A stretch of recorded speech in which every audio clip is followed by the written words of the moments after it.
एक अंधेरा कमरा जिसमें अग्नि का एक हवन कुंड चल रहा था और जोर जोर से मंत्र उच्चारण की आवाज आ रही थी। रश्मि बेजान सी हवन कुंड के आगे बैठी थी। अपने आसपास जो हो रहा है वो सब कुछ समझ रही थी, लेकिन वो अपनी जगह से हिल भी नहीं पा रही थी, मानो उसका शरीर किसी और के कब्जे में हो। वो बस अपनी बेबस आंखों से सब कुछ होते हुए देख रही थी।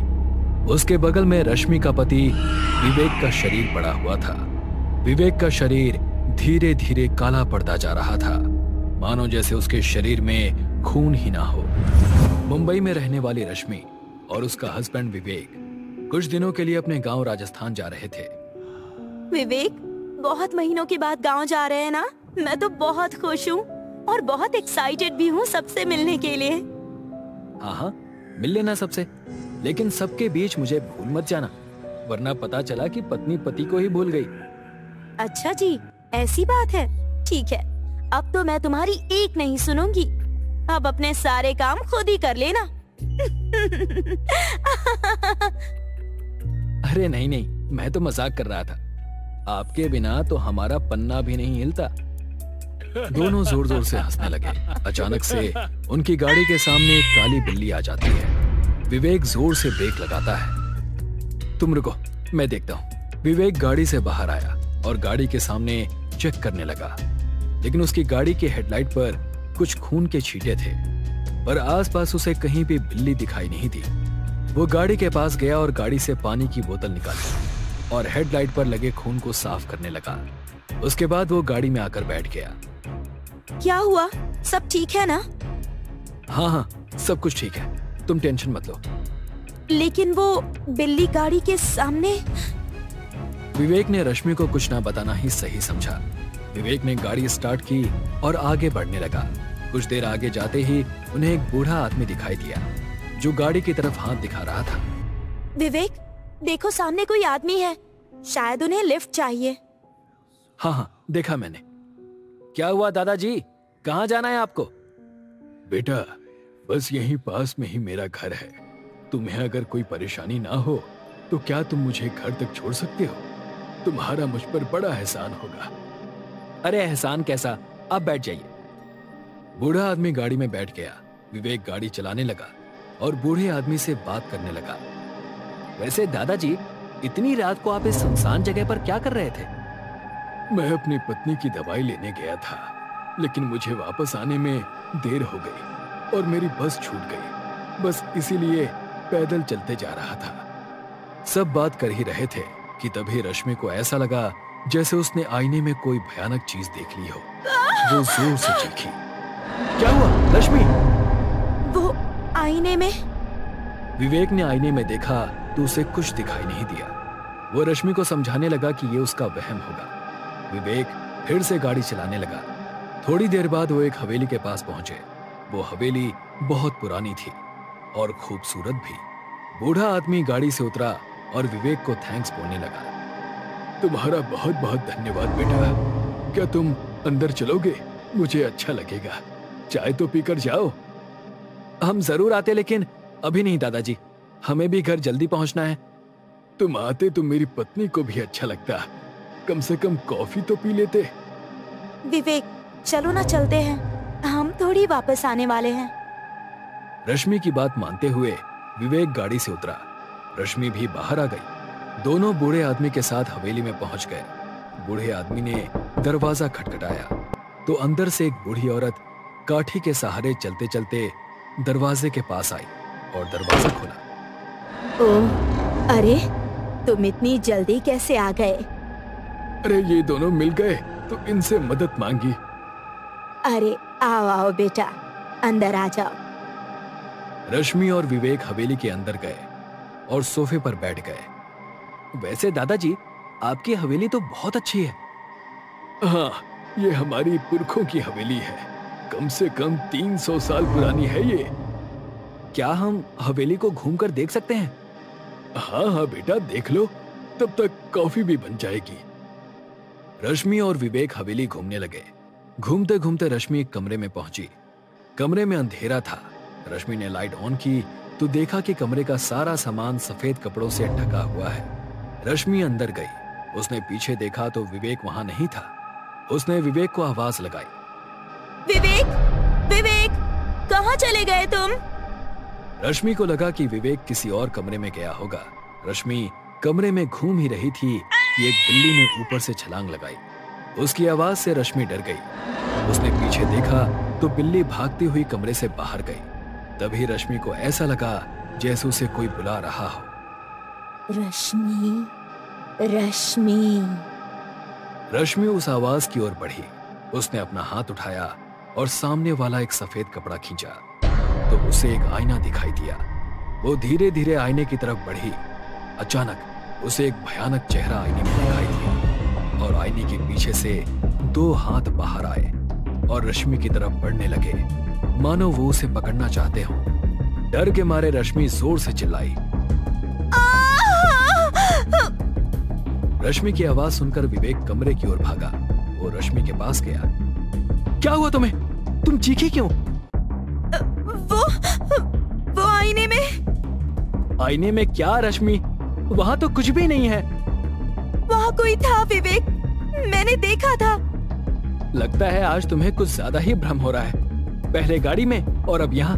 चलो नीचे चलो, बहुत घूम लिया। रश्मि और विवेक दोनों नीचे गए। बूढ़ी औरत दोनों के लिए कॉफी लेकर आई। अरे आओ बेटा, देख लिया घर, अब कॉफी पी लो। बूढ़ी औरत ने रश्मि और विवेक को कॉफी दी। दोनों ने ही कॉफी पी और वापस घर जाने के लिए निकल पड़े। अच्छा दादाजी, दादी जी, हम निकलते हैं। आप दोनों से मिलकर बहुत अच्छा लगा। विवेक और रश्मि निकलने ही वाले थे कि अचानक दोनों को चक्कर आने लगा। विवेक, ये क्या हो रहा है? मुझे चक्कर क्यों आ रहे हैं? रश्मि, मुझे भी कुछ दिखाई नहीं दे रहा है। सब धुंधला होता जा रहा है। इससे पहले कि दोनों कुछ समझ पाते, विवेक बेहोश होकर नीचे गिर गया और रश्मि वहीं एक पुतले की तरह खड़ी रही। बूढ़ा आदमी और औरत दोनों को अपने हवेली के एक अंधेरे कमरे में लेकर गए। विवेक को एक घेरे में लिटा दिया और रश्मि को भी दूसरे घेरे में बिठा दिया। बूढ़ा आदमी हवन के सामने बैठकर मंत्र बोल रहा था और बूढ़ी औरत हाथ में कुमकुम लेकर चारों ओर घूम रही थी और जमीन पर गोल घेरे में कुमकुम छिड़क रही थी। रश्मि सब कुछ देख रही थी, समझ रही थी, लेकिन कुछ कर नहीं पा रही थी। जैसे जैसे वो बूढ़ा आदमी मंत्र पढ़ते जा रहा था, विवेक का शरीर काला पड़ता जा रहा था और कुछ ही देर में विवेक का पूरा शरीर एक सड़ी हुई लाश की तरह बन गया। रश्मि अपनी बेबस आंखों से इस घटना को देख रही थी। फिर वो बूढ़ी औरत रश्मि के पास गई और उसने रश्मि की बाएं हाथ की उंगली काटी और उसका खून एक कटोरी में जमा करने लगी। थोड़ी देर बाद रश्मि का खून उस कटोरी में भर गया और रश्मि वहीं जमीन पर गिर गई। बूढ़ी औरत ने वो खून नीचे रखा और कुछ मंत्र पढ़ने के बाद सारा खून बूढ़ी औरत ने खुद पी लिया। क्या हुआ? कैसा लग रहा है अब? बहुत अच्छा लग रहा है, फिर से जवान खून पीकर। क्या हुआ, तुम कुछ नहीं कहोगे? क्या अपना चेहरा नहीं देखना चाहोगे? हाँ जरूर। बूढ़ी औरत और उस आदमी ने अपना चेहरा पानी में देखा। पानी में रश्मि और विवेक का चेहरा दिखाई दिया और पूरी हवेली में दोनों की हंसने की भयानक आवाजें सुनाई दे रही थी।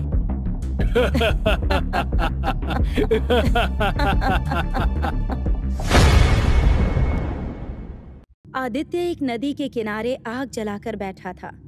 चारों ओर अंधेरा था।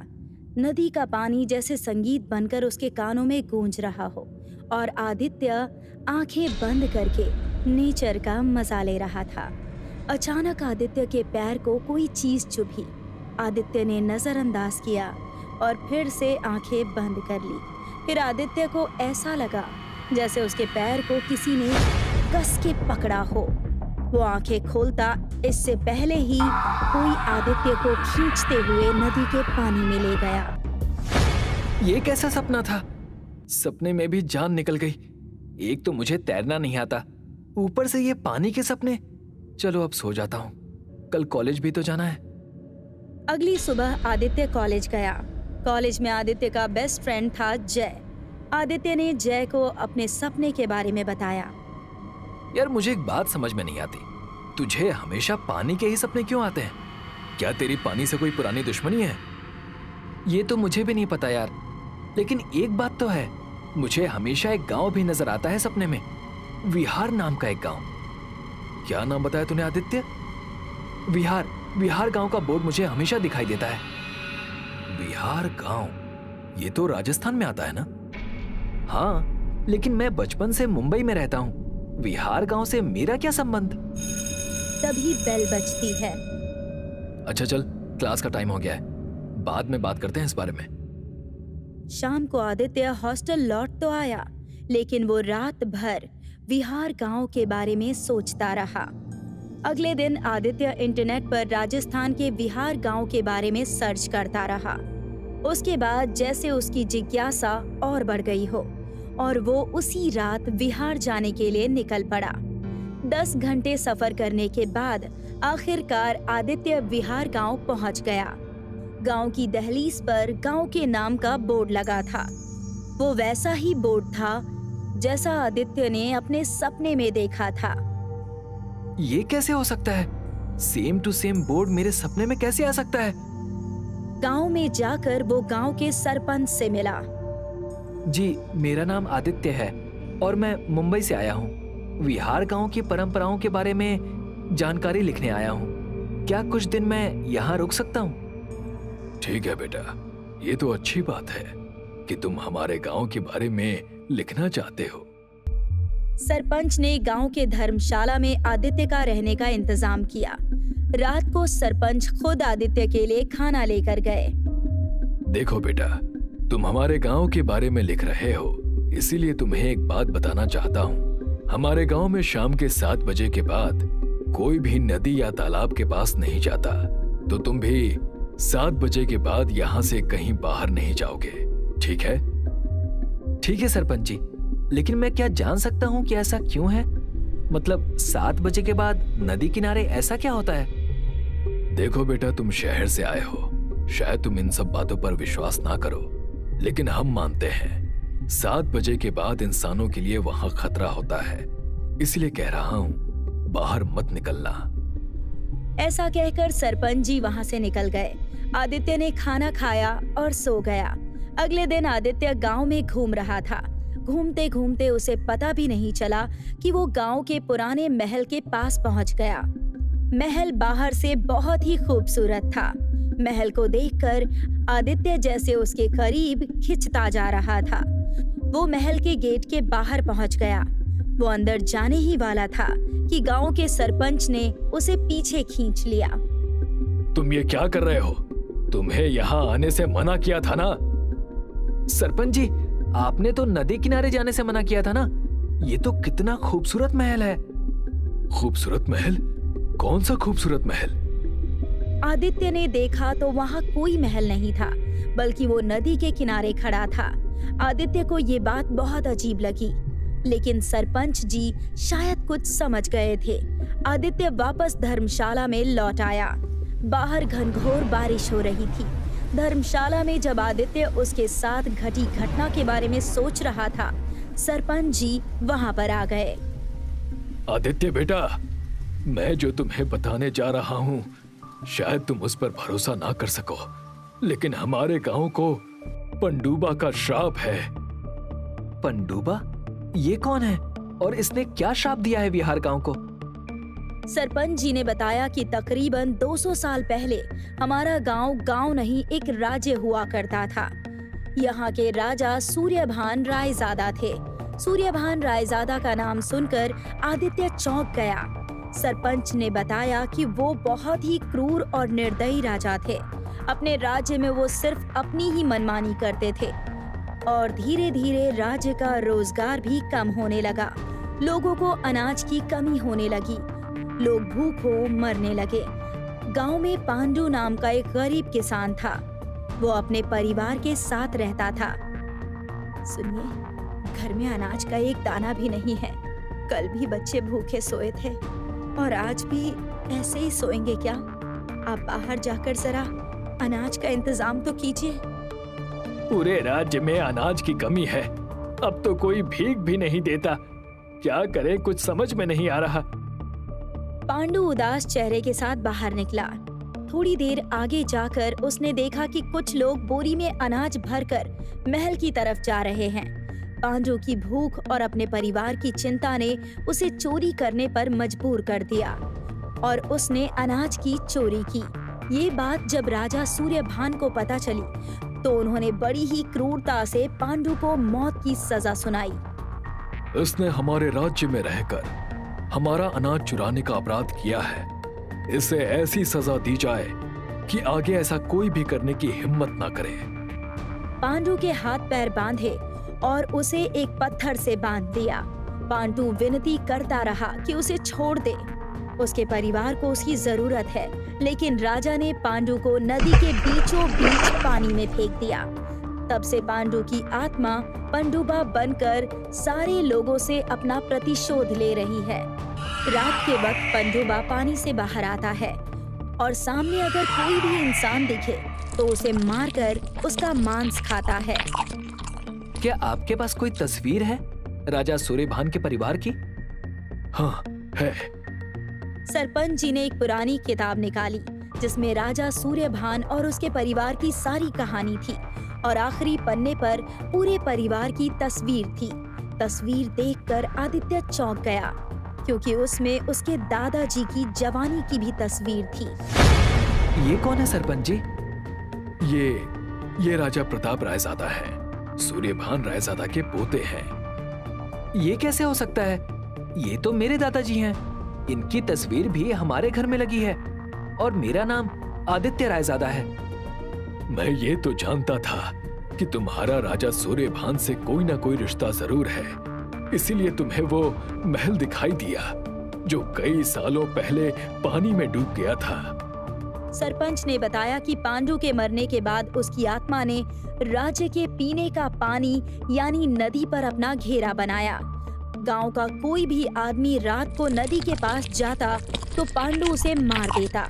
एक दिन जब राजा सूर्यभान ने तांत्रिक को बुलाकर पांडु की आत्मा को यानी पनडुब्बा को पकड़ने की कोशिश की, लेकिन पनडुब्बा ने सबको मार डाला और राजा सूर्यभान के सारे वंशज खत्म करने की बात की। और कुछ दिन बाद ही पनडुब्बा ने राजा के एक पुत्र की जान ले ली जो रात में शिकार के लिए गया था। फिर दूसरे बेटे को भी मार डाला। पनडुब्बा की बात को सच होता देख उन्होंने अपने पोते को शहर भेज दिया। उसके कुछ दिन बाद ही राजा सूर्यभान की लाश उन्हीं के महल के पीछे वाली कुएं में मिली। उनके साथ क्या हुआ ये कोई नहीं जानता। बेटा, जितनी जल्दी हो सके यहाँ से चले जाओ। पूरी कहानी बताकर सरपंच जी वहाँ से निकल गए। बाहर पूरा पानी भरा हुआ था। धीरे धीरे नदी में बाढ़ आने लगी और नदी का पानी गांव में आ गया और धर्मशाला में भी पानी भर गया। धीरे धीरे पानी आदित्य की घुटनों तक पहुंच गया। आदित्य ने बाहर निकलने की बहुत कोशिश की मगर उसे ऐसा लगा जैसे उसके पैरों को किसी ने जकड़ लिया हो। वो हिल भी नहीं पा रहा था। कौन है? छोड़ो मुझे, छोड़ो। कौन है? अचानक आदित्य के पैरों के पास से पानी के बुलबुले निकलने लगे और थोड़ी ही देर बाद पानी के अंदर से पनडुब्बा बाहर निकला। पूरा काला नीला सड़ा हुआ शरीर जिसमें से गंदी बदबू आ रही थी। लाल भयानक आंखें, नुकीले दांत, पीठ पर कुबड़ और लंबे लंबे हाथ पैर। उसका ये भयानक शरीर देखकर आदित्य डर गया और जोर से चीखने लगा। बचाओ, बचाओ, मुझे छोड़ दो, जाने दो मुझे, मैंने तुम्हारा क्या बिगाड़ा है? आदित्य चीखता रहा लेकिन बाहर की बारिश, तेज हवाएं और कड़कती बिजली में उसकी आवाज कहीं दफन सी हो गई। मुझे भूख लगी है। बरसों की मेरी भूख आज शांत होगी जब मैं सूर्यभान के आखिरी वंशज को खाकर अपनी भूख मिटाऊंगा। आदित्य ने वहां से भागने की कोशिश की लेकिन पनडुब्बा ने उसे पकड़ लिया और एक ही झटके में उसे नोच नोच कर खाना शुरू किया। कुछ देर बाद आदित्य ने अपना दम तोड़ दिया। अगली सुबह जब गांव वाले धर्मशाला पहुंचे तो उन्हें आदित्य की आधी सड़ी हुई लाश मिली।